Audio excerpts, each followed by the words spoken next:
আপনি কি C, look আর watch এই তিনটি ভার্বের ইউজ নিয়ে কনফিউজড? সো চলুন ক্লিয়ার করি। প্রথমে আসি সি এই ভার্বের কথায়। এটা মানে হচ্ছে কোনো কিছু দেখা। সো যখন আপনি কোনো কিছু অটোমেটিক দেখেন, মানে কোনো এফোর্ট দিতে হয় না, তখন আপনি বলবেন সি।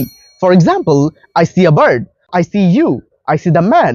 এবার আসি লুক এই ভার্বটির দিকে। সো লুক মানে হচ্ছে কোনো কিছুর দিকে তাকানো। সো আপনি যখন স্পেসিফিক কোনো কিছুর দিকে তাকান, ঠিক তখনই ব্যবহার করবেন লুক।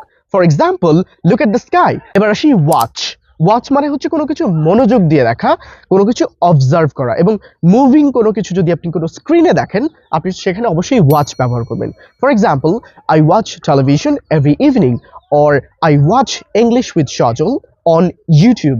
সি মানে হঠাৎ কোনো কিছু দেখা বা অটোমেটিক দেখা। লুক স্পেসিফিক কোনো কিছুর দিকে তাকানো, অ্যান্ড ওয়াচ কোনো কিছু অবজার্ভ করা বা মনোযোগ দিয়ে দেখার ক্ষেত্রে আপনি ব্যবহার করতে পারেন।